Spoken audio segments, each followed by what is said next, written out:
이게 지금 에어 부산이 이게 다 탔습니다. 이제 저가 항공이 점점 포비아가 될 것 같은데, 저가 항공에 포비아가 일어나는데, 지금 문제점으로 이야기 나오는 거는 배터리 이야기가 나오고 있습니다.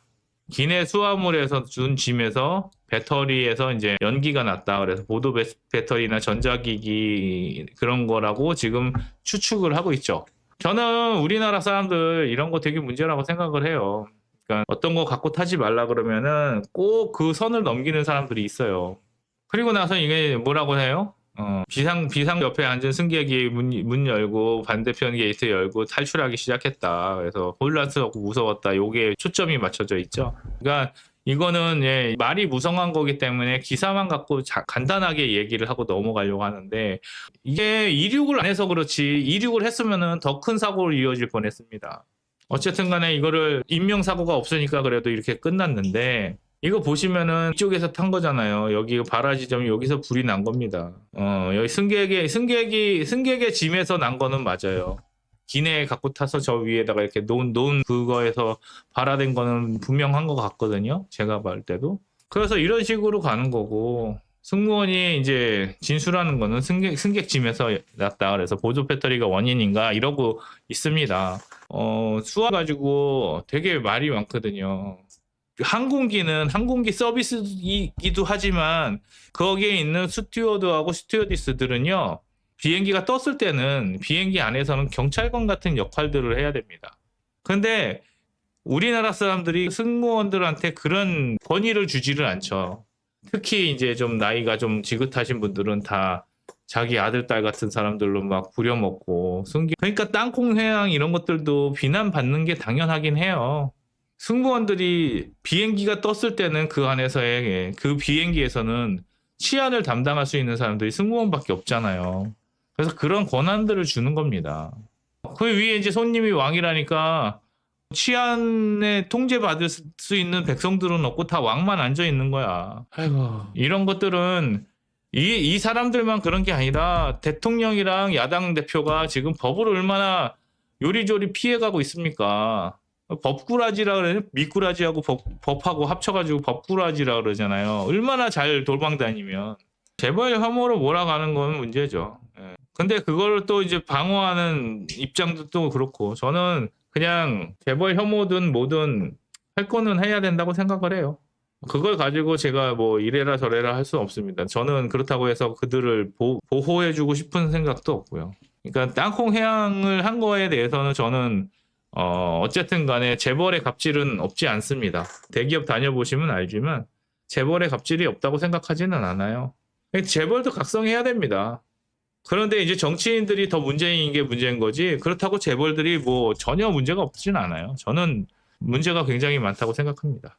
그래서 그런 것들도 각성해야 되고 재벌 2세와 3세들이 그냥 경영권으로 들어가는 거에 대해서는 전 지독하게 반대합니다. 재벌 2세나 재벌 3세들이 남 취업했을 때 20년, 30년 걸리는 캐리어를 그냥 취업하고 2, 3년 만에 막 부장 달고 이사 달고 이런 거에 대해서는 저는 좀 반대하는 편입니다. 검증을 해야죠. 예.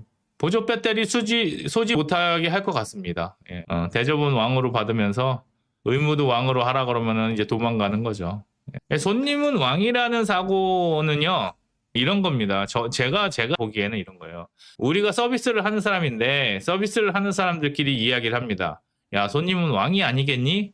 손님이 뭐 요구하면 무리하지 않는 선에선 다 들어주는 거가 좋은 것 같습니다. 이렇게 해가지고 합의를 보고 자, 우리 그러면 이제부터 손님을 왕처럼 대하자 해서 서비스를 하는 거는 저는 어쩔 수 없다고 봐요.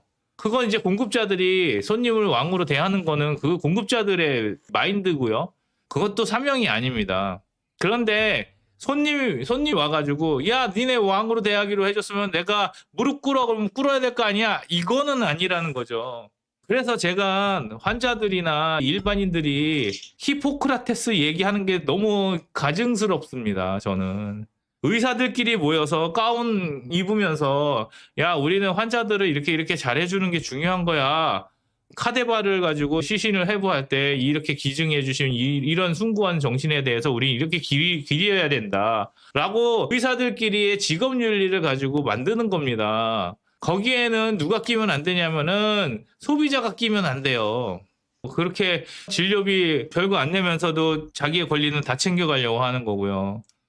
돈은 그지처럼 내고 대우는 왕처럼 받아가는 우리나라의 이 문화가 자꾸 생기는 겁니다. 그래서 이제 그런 문제들이 생기는 거죠. 예. 원래 배터리는 기내 갖고 타도 되는데 그 기준들이 다 저기가 다를 겁니다. 배터리의 문제는 여태까지 계속 나왔었고요. 전기차 배터리가 불이 나면은 소화가 안 되는 거에 대해서는 심각하게 알고 있을 텐데, 작은 거라도 특히 비행기에서의 화재는 되게 치명적인 거라서 그런 거에 대해서는 좀 고민을 해야 되는 거고, 앞으로는 그 배터리는 안 갖고 타는 게 맞는 거라고 생각합니다. 그래서 사람들에 대해서도 마찬가지입니다. 그러니까 손님이 왕이 되도록 서비스하는 거는 공급자의 마인드지 소비자의 마인드가 되면 안 돼요. 히포크라테스인지 뭔지 하는 사람의 정신이 공급자의 마인드로 와야지 소비자의 마인드로 가면 안 된다고요. 어떻게 보면 그게 영업 비밀이 돼야 된다고. 야, 손님은 왕인데 왜 왕처럼 안 대해주냐? 그러면 안 돼요. 손님은 왕이 아니에요, 원래는. 손님과 가게 사이에는 서비스 계약을 하는 겁니다. 우리가 식당에 가서 맨 처음에 문을 열고 들어간다라는 거는 내가 이 식당에서 먹을 의향이 있다라고 계약을 하는 거고요. 우리가 메뉴판을 보고 그 자리에 앉는 것은 이제 음식을 시키겠다라는 계약을 맺는 거예요. 그리고 주문이 들어가는 순간 계약이 되는 겁니다. 매번 계약서를 쓸 수는 없잖아요. 들어와서 앉으실 겁니까? 먹을 겁니까? 계약서 쓰세요. 여기 앉으시면 이제 주문해야 됩니다. 계약서 쓰세요. 주문이 들어가면 계산을 해야 되는 겁니다. 계약서 쓰세요. 이렇게는 안 하잖아요. 이런 비효율성을 가져갈 수는 없기 때문에 그래요. 그렇지만은 다 계약 간의 관계라고요. 내가 보고 저 순댓국의 금액이 8,000원이 됐든 9,000원이 됐든 10,000원이 됐든 이 집안에서 내오는 금액이 8,000원에서 10,000원 정도면 내가 쓸 수 있겠구나라는 그 마음속에 계약을 하는 거라고요. 그래서 주문을 하는 겁니다. 그래서 주문이 들어가서 나와서 먹고 나서 맛이 없는데 그래서 난 안 낼래 이렇게가 안 되는 거잖아요. 어쨌든 간에 그렇게 하기로 했으면 시키고 맛을 보고 다음 계약을 안 하는 거잖아요. 이 집이 내가 원하는 맛을 못 내준다 그러면 다음 계약이 없는 겁니다. 그래서 서비스 하시는 분들은, 물건을 파시는 분들은 재구매를 하게 만드는 게 그 매장이 지속적인 운영 가능성을 가져가는 거거든요. 지속 가능성을 가져가는 거잖아요. 그러니까 거기에 신용이 들어가는 겁니다. 결국에는 가격 대비 맛을 지켜내지 못하면은 매장은 죽게 돼 있죠. 맞아요. 유튜브 같은 데도 저희 채널에 와가지고 막 화교 얘기하고 부정선거 얘기한단 말이에요. 주제에 안 맞잖아요. 안 맞는 이야기를 하는 거지. 그러려면은 돈을 진짜 많이 내야 된다니까. 이제부터는 이상한 얘기하면은 슈퍼챗을 쏘든지 아니면 내쫓을 겁니다. 와가지고 하는 거에 대해서 고민을 많이 했는데 무례한 거더라고. 그러니까요. 주제와 벗어난 이야기를 자꾸 하게 되면은 그 사람은 안 받는 게 최선이죠. 주제에 맞지 않게 얘기하는 게 무례한 거죠. 그래서 그런 식으로 정리를 해주는 게 맞다라고 생각을 해서 악플 유료화해야 됩니다. 그래서 이제 제가 볼 때는 저한테 욕을 하실 거면은 아주 새빨간 딱지를 주셔야 되고 저한테 적어도 질문하시려면은 분홍색 딱지는 주셔야 됩니다.